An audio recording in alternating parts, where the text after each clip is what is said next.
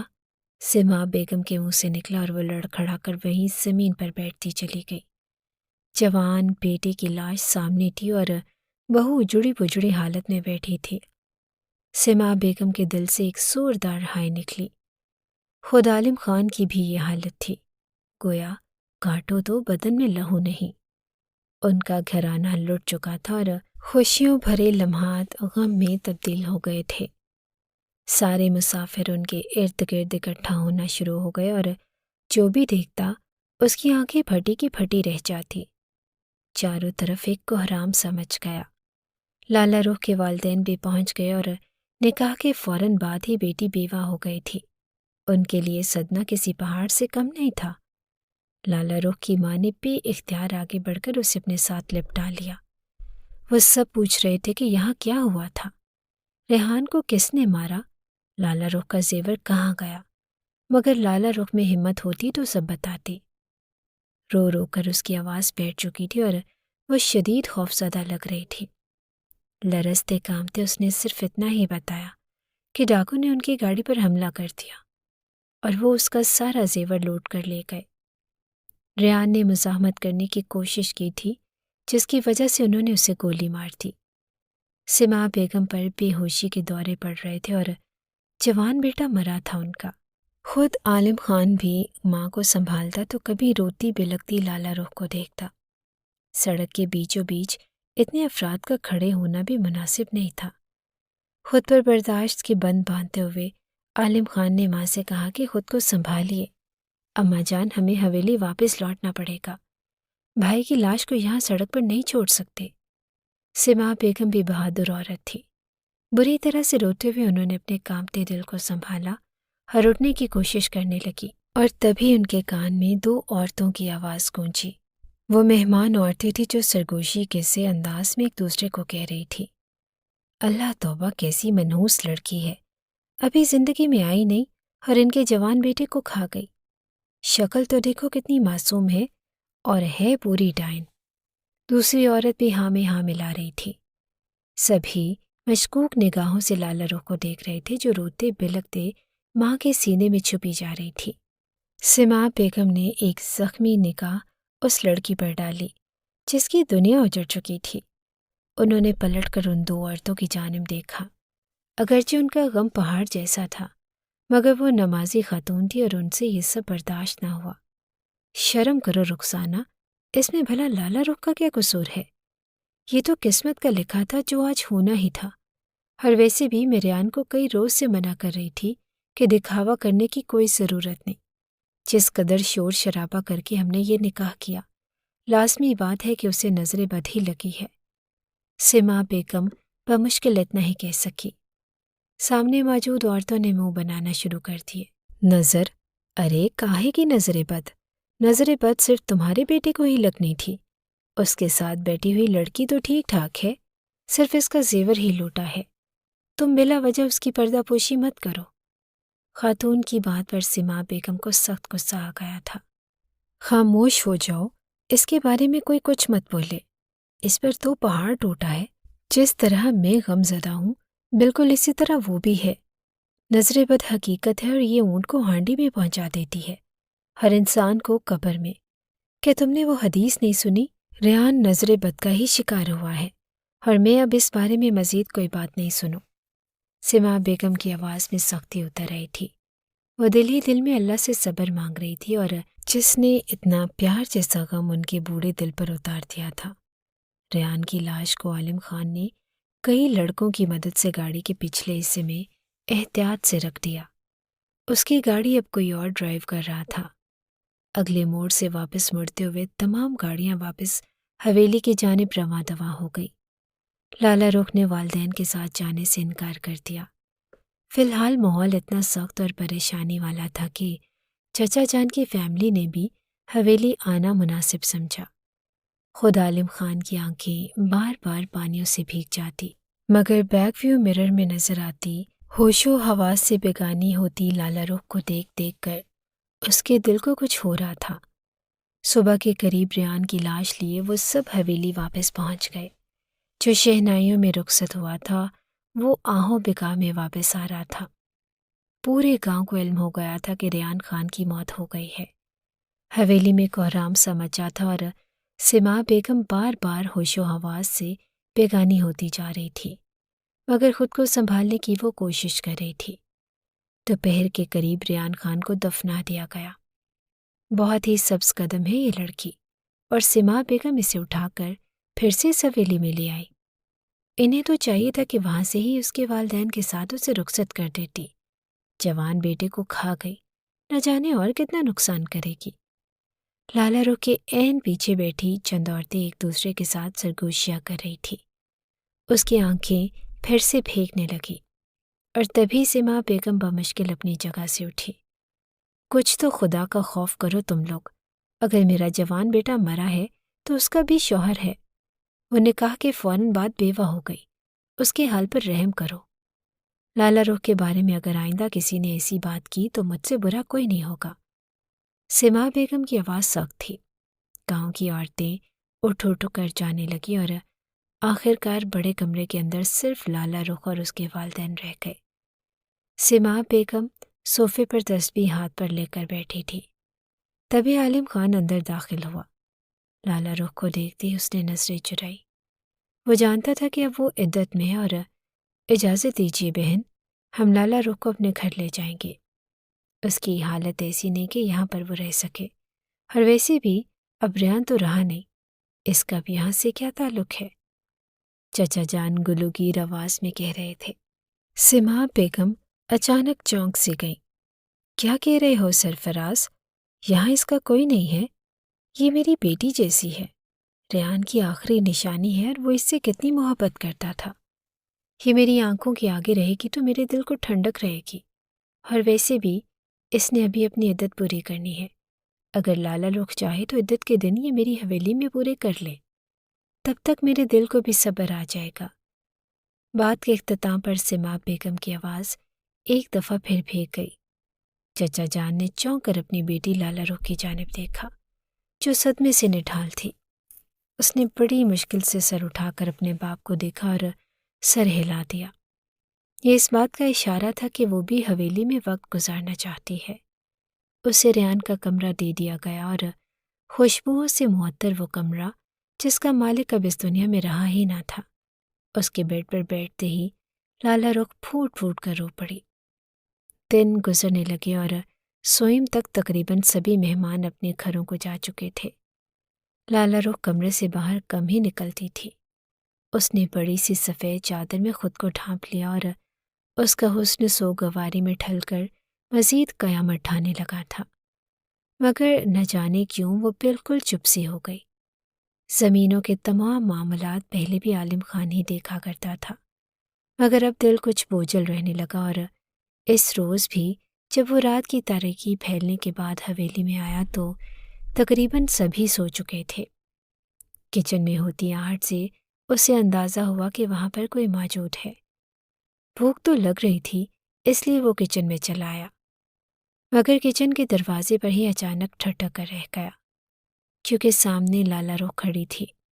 ڈھیلے ڈھالے انداز میں بندھی بالوں کی چٹیاں میں سے کٹی لٹیں نکل کر اس کے چہرے کے اطراف میں جھول رہی تھی۔ سیاہ رنگ کے لباس میں اس کی گلابی رنگت چمک رہی تھی۔ وہ پریشان نظروں سے مختلف کیبنٹ کھول کھول کر شاید کچھ ڈھونڈنے کی کوشش کر رہی تھی۔ عالم خان کی نظر تو جیسے پلٹنا ہی بھول گئی۔ اسے اس کا ایک ایک نقش ازبر تھا۔ بچپن سے لے کر آج تک سوائے لالا رخ کے اس نے کسی اور لڑکی کے بارے میں سوچا ہی نہ تھا، مگر یہ قسمت کا نہ جانے کیسا امتحان تھا کہ اس نے اسی لڑکی کو پہلے اپنے بھائی کی بیوی بنتے اور پھر اس کی عدت گزارتے دیکھا۔ کیا ڈھونڈ رہی ہو؟ عالم خان کی نرم آواز پر وہ اچھل کر پلٹی۔ اس نے بے اختیار ہی اپنی چادر سر پر جمائی۔ اس کی بڑی بڑی آنکھوں میں پریشانی سی تھی۔ وہ میز چائے بنانے لگی تھی۔ میرے سر میں بہت درد ہو رہا تھا، مگر مجھے پتی نہیں مل رہی۔ ملازمہ سونے جا چکی ہے اور مجھے اچھا نہیں لگ رہا کہ میں کسی کو جگاؤں، انگلیاں مروڑتے ہوئے لالا رخ نے جواب دیا۔ عالم خان دھیرے سے آگے بڑھا اور اس نے ایک کیبنٹ کھول کر چائے کی پتی نکال کر اس کے سامنے رکھ دی۔ ملازمہ کی عادت ہے، ڈبہ کوئی اور ہوتا ہے اور اندر سامان کوئی اور۔ ابھی بھی دیکھو، آئس کریم کے ڈبے میں چائے کی پتی رکھی ہے۔ عالم خان مسکراتے ہوئے کہہ رہا تھا۔ لالا رخ بھی ہلکا سا مسکرا دی۔ عالم خان ٹھٹک سا گیا اور وہ چائے بنانے کے لیے پتیلا رکھنے لگی۔ اب وہ ماچس تلاش کر رہی تھی، کچن سے ناآشنا تھی، اسی لیے اسے کوئی چیز بھی نہیں مل رہی تھی۔ نہ جانے عالم خان کے دل میں کیا آئی کہ اس نے ہاتھ میں پکڑے ہوئے کاغذات وہیں کچن کی سلیب پر رکھے اور کہنے لگا کہ پیچھے ہٹو، چائے تمہیں میں بنا دیتا ہوں۔ آج میرے ہاتھ کی چائے پی کر دیکھو، میں بہت اچھی چائے بناتا ہوں۔ لالا رخ حیرانی سے اسے دیکھتی رہی۔ کیوں تمہیں کوئی شک ہے میرے اچھے شیف ہونے پر؟ چائے کا پانی ڈالتے ہوئے عالم خان نے مصروف سے انداز میں اسے پوچھا تو وہ چھینپ کر مسکرا دی۔ نہیں نہیں، مجھے کیوں شک ہوگا؟ شاید اسے چائے کی بہت زیادہ طلب ہو رہی تھی، اسی لیے وہ وہیں کھڑی ہو گئی۔ کیا سوچا ہے تم نے عدت کے بعد؟ کیا پھر سے اپنی تعلیم کو دوبارہ سے جاری رکھو گی؟ عالم خان کی بات پر لالا رخ کے چہرے پر ایک تکلیف دہ تاثر ابھر کر رہ گیا۔ ہاں، کوشش تو کروں گی، اس کے علاوہ اور کیا کر سکتی ہوں؟ لالا رخ نے افسردگی سے جواب دیا۔ یوں ہی چائے بناتے ہوئے وہ دونوں چھوٹی چھوٹی سی باتیں کرتے رہے۔ عالم خان کو یوں لگ رہا تھا کہ اس کے وجود کا ایک ادھورا حصہ مکمل ہو گیا ہے۔ لالا رخ کی اپنے پاس موجودگی اس کی دھڑکن تیز کر رہی تھی، مگر وہ جانتا تھا کہ لالا رخ عدت میں ہے۔ چائے بنا کر 2 مگوں میں ڈالتے ہوئے اس نے ایک مگ لالا رخ کے حوالے کیا اور بولا، آ جاؤ، ٹیرس پر چل کر چائے پیتے ہیں، بہت اچھا موسم ہو رہا ہے۔ شاید لالا رخ بھول گئی تھی کہ وہ عدت میں ہے، یا پھر وہ تنہا رہتے رہتے عاجز آ چکی تھی، اسی لیے خاموشی سے اس کے ساتھ چل دی۔ وہ اسے لے کر ساتھ ساتھ چلتا ہوا ٹیرس تک آ گیا۔ باہر ہلکی ہلکی سی خنکی پھیل رہی تھی۔ لالا رخ نے چادر کو خود پر پھیلا لیا، اس نے واقعی بہت اچھی چائے بنائی تھی۔ دونوں باتیں کرتے رہے اور نہ جانے کتنا وقت بیت گیا۔ اچانک لالا رخ چونک اٹھی۔ کافی رات ہو گئی ہے اور مجھے اپنے کمرے میں جانا چاہیے، عالم خان سے کہتے ہوئے وہ اچانک مڑ گئی۔ عالم خان اسے جاتا ہوا دیکھتا رہا اور پھر یوں جیسے اپنے دل کا چور پکڑے جانے پر شرمندہ سا ہو گیا۔ چند روز کے بعد کی بات ہے۔ عالم خان ایک جرگے کا فیصلہ کر کے گھر لوٹا۔ اسے سما بیگم کی تلاش تھی اور کچھ زمینیں جن کا مقدمہ عرصہ ہوا چل رہا تھا۔ آج ان کا فیصلہ ہو گیا تھا اور عالم خان بے حد خوش تھا۔ ہر ماں کو خوشخبری سنانا چاہتا تھا۔ اماں جان کہاں ہیں آپ؟ انہیں کو آوازیں دیتا ہوا وہ متلاشی نگاہوں سے ادھر ادھر دیکھ رہا تھا، جب اس کی نظر ریان خان کے کمرے کے کھلے دروازے پر پڑی۔ وہ چونک سا گیا کیونکہ دروازے کے اندر کا منظر دیکھنے میں کافی پریشان کن لگ رہا تھا۔ سامنے ہی لالا رخ کمرے کے اندر داخل ہو رہی تھی، مگر اس کی چال بے حد غیر متوازن تھی اور اس کے چہرے پر غیر معمولی زردی چھائی تھی۔ وہ اتنی پریشان دکھ رہی تھی کہ اس نے عالم خان کی اچھی خاصی اونچی آواز بھی نہ سنی، یا شاید وہ اپنے ہوش میں ہی نہ تھی۔ عالم خان نہ چاہتے ہوئے بھی اسے دیکھ گیا۔ وہ لڑکھڑاتے قدموں سے کمرے کے اندر داخل ہوئی اور پھر جیسے اس سے کھڑا نہ ہوا گیا، اور بے ساختہ ہی وہ بیڈ کا سہارا لے کر اس کے ساتھ ہی نیچے بیٹھتی چلی گئی۔ اس نے اپنے سینے پر یوں ہاتھ رکھا تھا جیسے اس کا دم گھٹ رہا ہو۔ دور سے دیکھنے پر بھی عالم خان کو اندازہ ہو رہا تھا کہ اس کی طبیعت شدید خراب ہو رہی ہے۔ وہ بے اختیار ہی 2 قدم آگے بڑھا۔ اس کا دل جیسے کسی نے مٹھی میں لے لیا تھا، مگر اگلے ہی پل وہ ٹھہر سا گیا۔ لالا رخ عدت میں تھی اور اس وقت وہ اپنے کمرے کے اندر تھی۔ یوں اس طرح رات کے اس پہر اس کے کمرے میں جانا مناسب نہ تھا۔ عالم خان ٹھہر سا گیا اور اس نے اپنے قدم موڑنا چاہے، مگر نہ جانے کیوں اس کے قدموں نے اس کا ساتھ دینے سے ہی انکار کر دیا۔ اس نے اپنی گردن موڑی اور چند لمحے بعد دوبارہ پلٹ کر دیکھا۔ لالا رخ اپنی پیشانی کو مسلتے ہوئے اٹھ کر کھڑی ہو رہی تھی۔ اس نے ایک قدم چل کر بیڈ کے نزدیک ہونا چاہا اور اگلے ہی پل جیسے اسے زوردار چکر آیا، وہ لڑکھڑا کر نیچے زمین پر گرتی چلی گئی۔ عالم خان وہ کھلا کر اندھا دھند اس کے کمرے کی جانب بھاگا تھا۔ کھلے دروازے سے اندر داخل ہوتے ہی وہ زور سے چلایا، لالا رخ، لالا رخ، کیا ہوا تمہیں؟ عالم خان اس پر جھکا اور اس کے چہرے کو تھپ تھپا رہا تھا، اور تبھی لالا رخ نے آنکھیں کھول دی۔ عالم خان نے بے اختیار سکون کا سانس لیا اور وہ بے ہوش نہیں ہوئی تھی، شاید اسے زور کا چکر آیا تھا۔ اس نے سہارے کے لیے ہاتھ بڑھایا تو عالم خان نے اسے سہارا دے کر بیڈ کے اوپر بٹھا دیا۔ وہ ابھی تک اپنا توازن برقرار نہیں رکھ پا رہی تھی۔ کیا بات ہے لالا رخ، کہ تمہاری طبیعت خراب ہے؟ دیکھنے میں تو لگ رہا ہے کہ تم اچھی خاصی بیمار ہو۔ چلو میں تمہیں ڈاکٹر کے پاس لے کر جاؤں۔ رات ہو رہی ہے اور اگر زیادہ طبیعت خراب ہو گئی تو پھر کون دیکھے گا تمہیں؟ عالم خان کے لہجے میں حد درجہ پریشانی تھی۔ لالا رخ نے چونک کر نگاہ اٹھا کر اسے دیکھا۔ عالم خان نے اپنی نگاہ چرا لی تھی اور اس کے لہجے میں چھلکتی بےتابی شاید لالا رخ نے محسوس کر لی تھی۔ نہیں، میں ٹھیک ہوں، شاید کمزوری کی وجہ سے چکر آ گیا تھا۔ لالا رخ بولی تو اس کی آواز میں کھوکھلا پن تھا۔ عالم خان چند لمحوں تک خاموش رہا، اور صرف کمزوری کی وجہ سے اتنی زیادہ طبیعت خراب نہیں ہوتی، اور اگر کمزوری بھی ہے تو دوا لینے میں کیا حرج ہے؟ اب کی بار اس کی آواز میں ہلکا سا احتجاج تھا۔ اچانک ہی لالا رخ نے سر اٹھا کر اسے دیکھا اور اس کی آنکھوں میں آنسو بھرے تھے۔ آپ سمجھتے کیوں نہیں میں رات کے اس وقت آپ کے ساتھ دوا لینے نہیں جا سکتی؟ آپ میرے لیے نامحرم ہیں اور میں ریان کی بیوہ ہوں، عدت میں ہوں، اور لوگ کتنی باتیں بنائیں گے آپ کو اندازہ نہیں۔ جملے کے آخر میں اس کی آنکھوں سے آنسو چھلک پڑے۔ عالم خان دم بخود رہ گیا۔ بے تابی کے عالم میں اس نے یہ تو سوچا ہی نہ تھا کہ وہ بیوگی کاٹ رہی ہے۔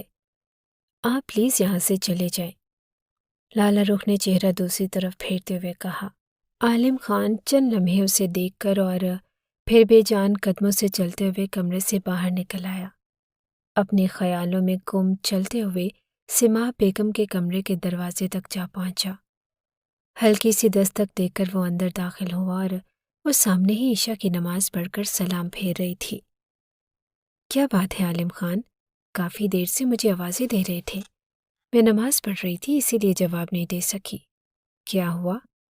انہوں نے عالم خان کا ماتھا چومتے ہوئے اس سے پوچھا، مگر وہ اتنا پریشان نظر آ رہا تھا کہ وہ چونکے بغیر نہ رہ سکی۔ کیا ہوا ہے، تم اتنے پریشان کیوں لگ رہے ہو؟ سما بیگم نے پوچھا تو عالم خان نے بے اختیار سر اٹھا کر انہیں دیکھا۔ لالا رخ کی طبیعت ٹھیک نہیں ہے اماں جان، میں نے اسے دوا کے لیے پوچھا مگر اس نے میرے ساتھ جانے سے انکار کر دیا۔ دیکھنے میں وہ بہت زیادہ بیمار لگ رہی تھی، پتہ نہیں اسے کیا ہوا ہے۔ عالم خان مجھے دل سے کہہ رہا تھا، یوں جیسے اس کا پسندیدہ کھلونا ٹوٹ رہا ہو۔ سما بیگم نے ٹھٹک کر اس کی جانب دیکھا۔ انہوں نے ایک ٹھنڈی سانس لی۔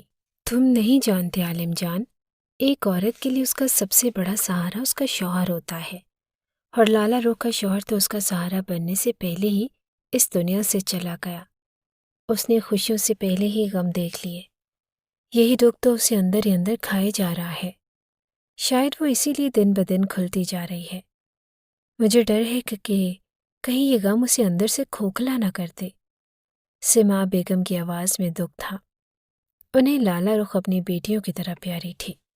عالم خان بے اختیار ماں کی گود میں سر رکھ کر لیٹ گیا۔ یہ تو اس پر ظلم ہے اماں جان، مجھ سے اس کا یہ دکھ نہیں دیکھا جاتا۔ نہ جانے کیسے وہ ماں کے سامنے اپنے دل کی بات کہہ گیا۔ سما بیگم چند لمحے تک اسے دیکھتی رہی۔ تو پھر اس کا غم دور کر دو عالم خان، اپنے بھائی کی جگہ لے لو، لالا رخ کے ساتھ نکاح کر لو۔ سما بیگم کی آواز عالم خان پر گویا پہاڑ بن کر ٹوٹ پڑی۔ وہ ایک جھٹکے سے اٹھ بیٹھا اور اس نے پھٹی پھٹی نگاہوں سے ماں کی جانب دیکھا۔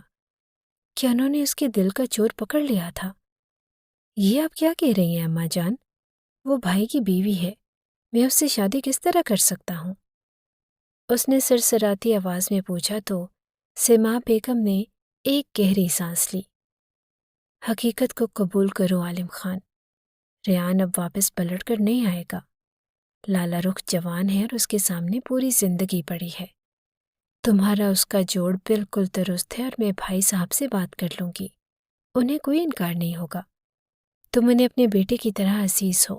میں چاہتی ہوں کہ چند روز بعد جب لالا رخ کی عدت ختم ہو جائے تو میں تمہارا اور اس کا نکاح کر دوں۔ بولو، کیا تمہیں کوئی اعتراض تو نہیں؟ سما بیگم عالم خان کی آنکھوں میں جھانکتے ہوئے سوال کر رہی تھی۔ وہ اپنی جگہ ساکت رہ گیا۔ انکار کیسے کرتا؟ لمحوں میں ماں نے اس کی پوری کائنات اس کی جھولی میں ڈالنے کی بات کر دی تھی۔ اس سے زیادہ خوشی کی بات تو کوئی ہو ہی نہ سکتی تھی۔ بے اختیار ہی اس کا سر ہاں میں ہل گیا۔ سما بیگم نے آگے بڑھ کر اس کا ماتھا چوم لیا۔ تم میرے اچھے بیٹے ہو اور ماں کی بات کو نہیں ٹالتے۔ عالم خان مسکراتے ہوئے ماں کے پاس سے اٹھ گیا۔ اس کا بجھا ہوا دل اچانک ہی خوشگوار احساس میں ڈل گیا تھا۔ اس نے ایک نظر لالا رخ کے کمرے کی جانب ڈالی جس کا دروازہ بند تھا، اور وہ بے اختیار مسکرا دیا۔ میں تمہیں وہ ساری خوشیاں دوں گا لالا رخ جس کی تم حقدار ہو۔ اپنے کمرے کی طرف جاتے ہوئے مسلسل وہ یہی سوچ رہا تھا۔ سسکتے ہوئے چند روز مزید گزر گئے اور ہفتے بعد لالا رخ کی عدت مکمل ہو چکی تھی۔ اس دوران عالم خان نے جتنی دفعہ بھی اسے دیکھا وہ اسے زرد رنگت کے ساتھ بمشکل چلتی ہوئی دکھائی دی تھی۔ اماں جان نے لالا رخ کے والدین سے بات کر لی اور ان دونوں کو عالم خان اور لالا رخ کے نکاح پر کوئی اعتراض نہ تھا، بلکہ وہ تو سما بیگم کے احسان مند ہو رہے تھے جنہوں نے لالا رخ کو ایک بیٹی کی طرح سمجھا اور ان کے نکاح کی تاریخ رکھ دی گئی۔ عالم خان نہیں جانتا تھا کہ لالا رخ اس بات پر خوش ہے یا نہیں۔ اس نے جتنی بار بھی اس کا سامنا کرنے کی کوشش کی، کوئی نہ کوئی کام آڑے آ جاتا۔ ہر انہی کاموں کے بیچ میں اس کے نکاح کا روز آ پہنچا۔ سرخ رنگ کے لباس میں لالا رخ بے حد حسین لگ رہی تھی۔ اس کی زرد رنگت اس کے اندرونی خدشات کو چھپانے میں ناکام ہو رہی تھی۔ نکاح نامے پر دستخط کرتے ہوئے عالم خان نے سر اٹھا کر اسے دیکھا۔ اس کے ہاتھ کانپ رہے تھے۔ عالم خان دل ہی دل میں مسکرا دیا۔ میں تمہارے سارے خدشات دور کر دوں گا۔ تم نہیں جانتے کہ میں تم سے کتنی زیادہ محبت کرتا ہوں، شاید ریان بھائی سے بھی زیادہ، اور اب تم میری محبتوں کی شدت کو دیکھ کر اپنے سارے غم بھول جاؤ گی۔ دل ہی دل میں عہد کرتا ہوا عالم خان سب کی مبارکبادیں وصول کر رہا تھا۔ شام کے سائے تاریکی میں ڈھلے تو تمام رسموں سے فارغ ہو کر عالم خان کمرے کا دروازہ کھول کر اندر داخل ہوا۔ اس کے لبوں پر مسکراہٹ تھی، اور وہ آج استحقاق سے لالا رخ کو اپنی بیوی کا درجہ دے گا، مگر سامنے نظر ڈالتے ہی اچانک سے اس کے پیروں کے نیچے سے زمین نکل گئی، چونکہ سامنے ہی بیڈ پر رڑی ترچھی سی لالا رخ پڑی تھی۔ اس کے چہرے کو دیکھ کر ہی لگتا تھا کہ وہ اپنے ہوش اور حواس میں نہیں۔ عالم خان کا دل دھک سے رہ گیا۔ وہ لپک کر آگے بڑھا اور اس نے لالا رخ کو سہارا دے کر سیدھا کیا، مگر وہ ہوش و خرد سے بیگانہ تھی۔ لالا رخ، ہوش میں آؤ، کیا ہوا ہے تمہیں؟ عالم خان نے اس کا ماتھا تو چھوا، اس کا ہاتھ گویا جل سا گیا۔ لالا کا جسم غیر معمولی حد تک تپ رہا تھا۔ عالم خان کو ایک لمحے میں ہی اندازہ ہو گیا کہ وہ ٹھیک نہیں۔ اماں جان اندر آئیے۔ عالم خان نے الٹے قدموں باہر نکل کر ماں کو آواز دی تھی، وہ جو باہر خاندان کی عورتوں کے ساتھ بیٹھی باتیں کر رہی تھی۔ اچانک سے چونک پڑی۔ سبھی مہمان پریشان ہو گئے اور لالا رخ کو کچھ ہو گیا ہے، آپ پلیز اس کے کپڑے بدل دیجیے تاکہ میں اسے ہاسپٹل لے جاؤں۔ اتنے بھاری لباس میں اسے وہاں لے جانا مناسب نہیں۔ عالم خان کی بات پر سب لوگ ہی حیران سے ہو گئے تھے۔ عورتیں پھر سے چہ مگوئیاں کرنے لگ گئیں۔ سما بیگم پریشانی کے عالم میں آگے بڑھی اور کہنے لگی کہ او میرے اللہ، اس لڑکی کی پریشانیاں کیوں ختم نہیں ہوتی؟ زیر لب بڑبڑاتی ہوئی وہ اندر داخل ہوئی اور انہوں نے دروازہ بند کر لیا۔ ملازمہ کی مدد سے انہوں نے لالا رخ کے کپڑے تبدیل کر دیے اور وہ ابھی تک بے ہوش تھی۔ عالم خان اسے لے کر ہسپتال روانہ ہو گیا تھا۔ سما بیگم نے ساتھ جانے کی کوشش کی، مگر عالم خان نے انہیں یہ کہہ کر روک دیا کہ گھر میں مہمانوں کا ایک ہجوم ہے اور وہ جلد ہی لالا رخ کی دوا لے کر گھر آ جائے گا۔ اسے پکا یقین تھا کہ لالہ رخ شدید کمزوری کے باعث بے ہوش ہو گئی ہے۔ ہسپتال کافی فاصلے پر تھا۔ جس وقت عالم خان نے لالہ رخ کو اسٹریچر پر ڈال کر ڈاکٹر کے حوالے کیا، اسے یوں لگا جیسے اس کا دل بھی لالہ رخ کے ساتھ ہی اندر چلا گیا ہے۔ وہ بے تابی سے کوریڈور میں ٹہلتے ہوئے ڈاکٹرز کی جانب سے کسی خبر کا انتظار کر رہا تھا۔ بار بار گھڑی دیکھتے ہوئے اسے یوں لگ رہا تھا کہ وقت گویا پہاڑ سا بن گیا ہے، اور تبھی اسے سامنے سے ڈاکٹر آتی ہوئی نظر آئی۔ مبارک ہو مسٹر عالم خان، آپ کی وائف پریگننٹ ہے، آپ باپ بننے والے ہیں، آپ کا بچہ بالکل ٹھیک ہے اور آپ کی مسز بھی ہوش میں آ چکی ہیں۔ مگر حیرت کی بات یہ ہے کہ انہیں ابھی تک اندازہ نہیں تھا کہ وہ پریگننٹ ہیں، اور ظاہری سی بات ہے اگر انہیں نہیں پتا تھا تو آپ کو بھی نہیں پتا ہوگا، ڈاکٹر مسکراتے ہوئے عالم خان سے کہہ رہی تھی۔ شاید یہ اس کے لیے بہت ہی حیرت انگیز لمحہ تھا۔ عالم خان سکتے میں رہ گیا تھا اور اس کے کانوں میں سائیں سائیں ہونے لگی۔ کتنا وقت گزر گیا ڈاکٹر صاحب؟ اس کے لبوں سے سرسراتے ہوئے آواز نکلی، اور وہ خود حیران رہ گیا۔ اس نے یہ سوال کیسے پوچھ لیا تھا؟ ڈاکٹر ایک لمحے کے لیے چونکی۔ 3 مہینے تو گزر ہی چکے ہیں، باقی اصل وقت کا اندازہ رپورٹس آنے کے بعد ہی ہوگا۔ ڈاکٹر جواب دے کر آگے کی طرف چلی گئی تھی۔ عالم خان کا دل چاہا کہ وہ اپنا سر پکڑ کر زمین پر دے مارے۔ لالہ رخ کو وہ کیا سمجھتا تھا اور وہ کیا نکلی؟ اس کی معصوم صورت کے پیچھے کس قدر گھٹیا کردار تھا۔ وہ جانتا تھا کہ ریان تو اسے ہاتھ لگائے بغیر ہی اس دنیا سے چلا گیا، تو پھر آخر وہ حاملہ کیسے تھی؟ سامنے سے لالہ رخ آتی دکھائی دی۔ اس کے ہاتھ میں رپورٹس تھی اور اس کا رنگ معمول سے زیادہ زرد پڑ رہا تھا۔ اس نے عالم خان کی طرف نگاہ اٹھا کر دیکھا اور لرز کر رہ گئی۔ عالم خان کی نگاہ میں اس کے لیے اتنی نفرت تھی جس کا کوئی حساب بھی نہ تھا۔ وہ اسے دیکھ کر الٹے قدموں ہاسپٹل سے باہر نکلتا چلا گیا۔ لالہ رخ تقریباً بھاگنے والے انداز میں اس کے پیچھے باہر آئی تھی۔ اپنی گاڑی میں بیٹھے وہ اپنے جبڑے بھونچے خود پر ضبط کرنے کی ہر ممکن کوشش کر رہا تھا۔ لالہ رخ خاموشی سے اس کے ساتھ آ کر بیٹھ گئی اور پورے راستے ان دونوں میں کوئی بات نہ ہوئی۔ جس وقت عالم خان لالہ رخ کو لے کر حویلی میں داخل ہوا، یوں لگتا تھا جیسے وہ کوئی شکست خوردہ انسان ہے اور لاؤنج میں سما بیگم چند عورتوں کے ساتھ بیٹھی انہی دونوں کا انتظار کر رہی تھی۔ ارے شکر ہے اپنے قدموں پر چل کر واپس آئی میری بہو۔ کیا ہو گیا تھا؟ ڈاکٹر نے کیا بتایا؟ سما بیگم لپک کر آگے بڑھی اور انہوں نے لالہ رخ کے ماتھے پر پیار کیا۔ وہ خاموش کھڑی رہ گئی۔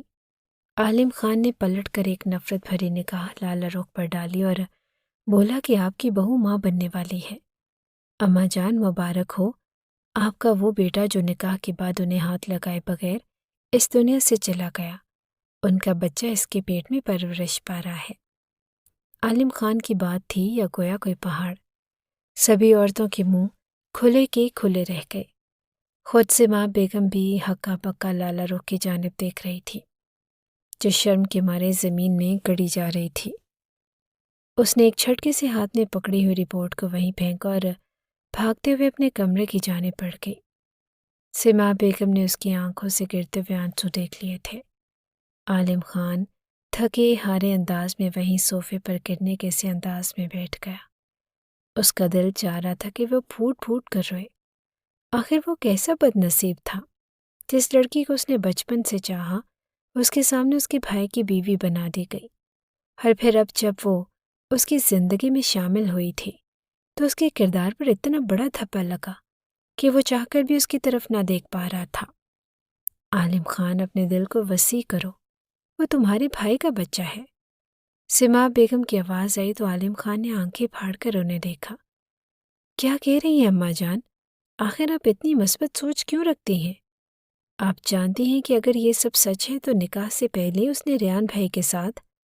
وہ اپنا جملہ پورا نہ کر سکا اور اس نے اپنا ہاتھ زور سے صوفے پہ دے مارا۔ سما بیگم خاموش سی ہو گئی۔ ہاں میں جانتی ہوں کہ ایسا ہی ہوا ہے، مگر تم صرف اتنا سوچو کہ تمہارا وہ بھائی جو جوانی میں مر گیا، یہ بچہ اس کی نشانی ہے۔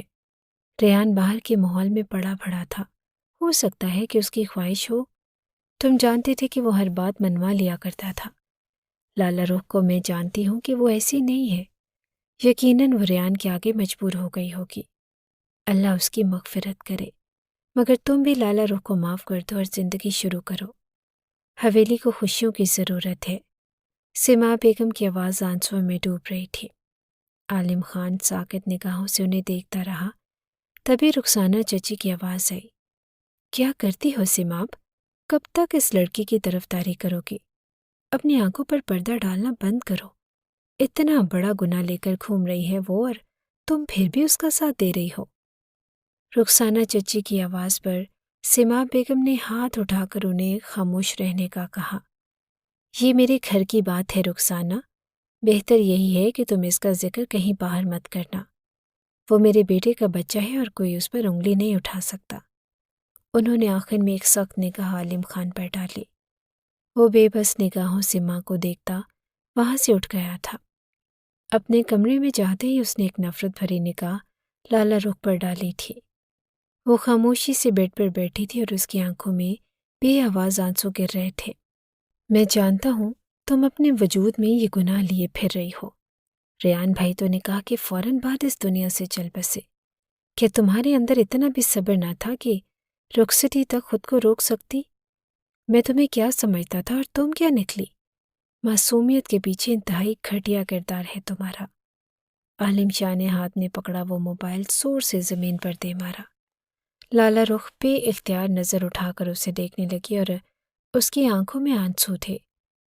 مگر میں تمہیں قبول کر لوں گا کیونکہ یہ میرے بھائی کی اولاد ہے، مگر بھول جاؤ کہ میں تمہارے ساتھ کبھی محبت سے رہ سکوں گا۔ تم میری نظروں میں گر چکی ہو۔ عالم خان کی بات پر وہ بے اختیار اپنی جگہ سے اٹھی اور چلتے ہوئے عالم خان کے نزدیک آ رکی۔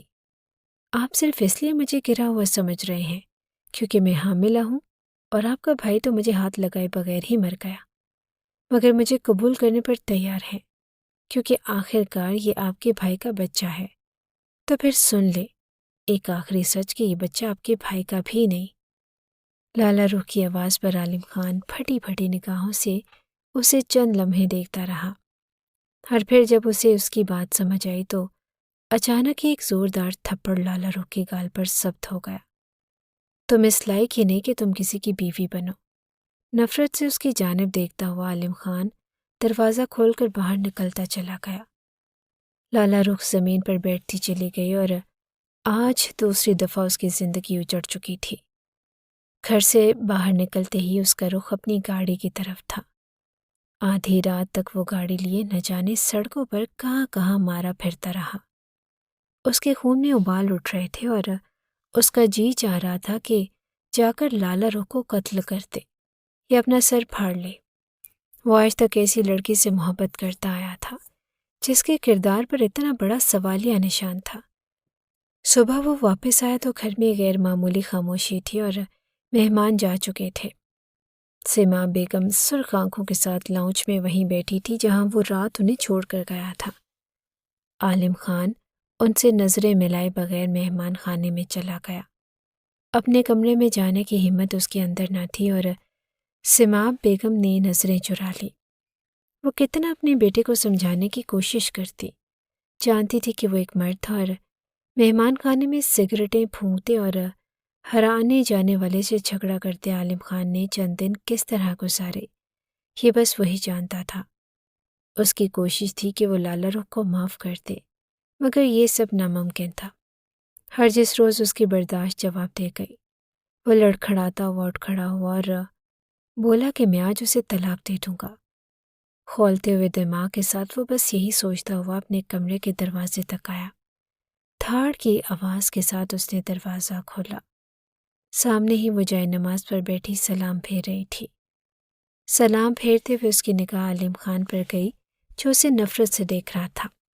نمازیں پڑھنے سے گناہ معاف نہیں ہوتے لالا رخ بی بی، اور گناہ بھی ایسے جو تم اپنے ساتھ لیے گھوم رہی ہو۔ تمہاری تو سزا جہنم ہے، دنیا میں بھی اور آخرت میں بھی۔ نفرت بھری آواز میں عالم خان کہتے ہوئے اس کے پاس رکھے ہوئے صوفے پر جا بیٹھا تھا۔ اس کے جوتے کا رخ لالا رخ کے چہرے کی جانب تھا۔ لالا رخ کی آنکھوں میں پانی بھرنے لگا اور اس نے پلٹ کر عالم خان کو دیکھا۔ ویسے کیا میں پوچھ سکتا ہوں کہ یہ تمہارے کس بوائے فرینڈ کا تحفہ ہے؟ شہر میں رہتی ہو نا تم، ضرور کوئی کارنامہ کیا ہوگا۔ عالم خان مزید بھی شاید کچھ کہتا، مگر اچانک لالا رخ اٹھ کھڑی ہوئی۔ خدا کے لیے بس کر دے، اگر میں آپ کو کچھ نہیں کہہ رہی تو اس کا مطلب یہ نہیں کہ آپ میری مسلسل کردار کشی کریں۔ آخر آپ ایک دفعہ سن تو لیں، یہ سب میں نے خود نہیں کیا۔ جس روز ہمارا نکاح ہوا تھا اور ریحان مجھے لے کر شہر واپس جا رہے تھے، راستے میں ڈاکو نے ہماری گاڑی روک لی۔ انہوں نے نہ صرف میرا زیور لوٹا بلکہ انہوں نے میری عزت بھی پامال کر دی تھی۔ ریحان انہیں روکتے رہے مگر انہوں نے میری آنکھوں کے سامنے ریحان کو گولی مار دی۔ ریحان مجھے نہیں بچا سکے اور نہ میں ان کو۔ میں نے اس روز سب کچھ کھو دیا تھا۔ جس وقت آپ لوگ میرے سرہانے پہنچے، میں وہاں سب کچھ لٹا کر بیٹھی تھی، صرف اپنی قسمت پر ماتم کر رہی تھی، اور میں یہ سب کیسے بتاتی؟ مجھے لگا شاید خدا کو مجھ پر رحم آ گیا ہے کہ میرا پردہ رہ گیا، مگر میں حیران ہوں کہ اس نے آپ جیسے شخص کا انتخاب میرے لیے کیا، جو سچائی جانے بغیر صرف مجھ پر انگلی اٹھانا جانتا ہے۔ لالا رخ گویا پھٹ پڑی تھی۔ اس کی صورت میں لپٹا ہوا دوپٹہ ڈھلک کر اس کے شانوں سے نیچے جا گرا تھا۔ آنسو ایک گتار کی صورت میں اس کی آنکھوں سے بہہ رہے تھے۔ عالم خان پھٹی پھٹی نگاہوں سے اس کی جانب دیکھ رہا تھا، اور یہ سب تو اس کے ذہن میں نہیں آیا تھا۔ لالا رخ کی بے قابو ہوتی سسکیاں بتا رہی تھی کہ وہ سچ کہہ رہی ہے۔ عالم خان شرمندگی کے سمندر میں سر تا پیر غرق ہو گیا۔ بس یہی تھی اس کی محبت کی حیثیت۔ اس کا جی چاہے وہ لالا رخ کے قدموں میں بیٹھ کر اس سے معافی مانگ لے، اور اگلے ہی پل کمرے کے کھلے دروازے سے سیماب بیگم اندر داخل ہوئی۔ یہ میں کیا سن رہی ہوں لالا رخ؟ تم کہانی کو کبھی کوئی موڑ دیتی ہو اور کبھی کوئی موڑ۔ میں تمہارا ساتھ دے دے کر تھک گئی ہوں، اور تم ہر بار اپنے کردار پر ایک نیا سوال اٹھا دیتی ہو۔ مجھے لگ رہا تھا کہ تمہارے پیٹ میں پلنے والا بچہ ہمارے ریحان کا ہے، مگر یہ نہ جانے کس کی اولاد ہے۔ اس کے ساتھ میں تمہیں اس حویلی میں کیسے قبول کر لوں؟ سیماب بیگم کی آواز میں تلخی اور بے بسی ایک ساتھ تھی۔ وہ تھکے ہارے انداز میں وہیں بیڈ پر بیٹھ گئیں، اور لالا رخ سسکیاں لیتے ہوئے زمین پر بیٹھ گئی۔ میں کچھ نہیں جانتی اماں جان، یہ سب کچھ میں نے خود نہیں کیا۔ وہ مسلسل رو رہی تھی، اور اچانک ہی اس نے سر اٹھایا اور عالم خان کی طرف دیکھتے ہوئے کہا، آپ مجھے طلاق دے دیں، میں آپ کے ساتھ نہیں رہنا چاہتی، کیونکہ آپ نے دکھ کے وقت میں میرا ساتھ دینے کی بجائے مجھ پر شک کیا ہے۔ اس کی آواز آنسوؤں میں ڈوب گئی تھی۔ عالم خان تڑپ سا گیا، اور وہ ایک دفعہ پھر لالا رخ کو نہیں کھونا چاہتا تھا۔ مجھے معاف کر دو لالا رخ، میں نہیں جانتا تھا کہ میں اتنا بڑا گناہ کر رہا ہوں۔ خدا کے لیے مجھے معاف کر دو، اور تم معاف نہیں کرو گے تو خدا بھی مجھے معاف نہیں کرے گا۔ میں اپنی مردانگی کے گھمنڈ میں یہ بھول ہی گیا تھا کہ میں نے جسے بچپن سے چاہا، کم از کم مجھے اس کے کردار پر تو بھروسہ ہونا ہی چاہیے۔ عالم خان کی آواز آنسوؤں میں ڈوب رہی تھی۔ کمرے میں موجود ہر شخص سسکیوں کے ساتھ رو رہا تھا اور اپنی اپنی غلطیوں پر پشیمان تھا، مگر خدا کو ان سب پر رحم آ چکا تھا، اور سیماب بیگم نے لڑکھڑاتے قدموں سے اٹھ کر لالا رخ کے سر پر ہاتھ رکھا۔ اللہ تمہارے لیے آسانی کرے، وہ اتنا کہتے ہوئے کمرے سے باہر نکلتی چلی گئی۔ عالم خان لالا رخ کے سامنے بیٹھا زاروں کے تار رو رہا تھا، اور رو تو لالا رخ بھی رہی تھی، مگر اس کے دل کو قرار آ رہا تھا۔ آخر اللہ تعالیٰ نے اس کی تمام آزمائشوں کے بدلے میں اسے ایسا شوہر دے دیا جو اب زندگی بھر اس پر کبھی شک نہیں کر سکتا تھا۔ عالم خان نے آگے بڑھ کر لالا رخ کو اپنے حصار میں لے لیا، اور اس کے سسکتے ہوئے وجود کو سہارا دیتے ہوئے وہ خدا سے معافی مانگ رہا تھا۔ بے شک ان کا نقصان بہت بڑا تھا، مگر نقصان کے بعد کا ازالہ کرنے کا وعدہ تو اللہ تعالیٰ نے کیا ہی تھا۔ انہیں آنے والے اچھے دنوں کی امید تھی۔ لالا رخ کے آنسو پونچھتے ہوئے عالم خان نے اس سے وعدہ کیا کہ وہ آئندہ کبھی اس کی آنکھ میں کوئی آنسو نہیں آنے دے گا۔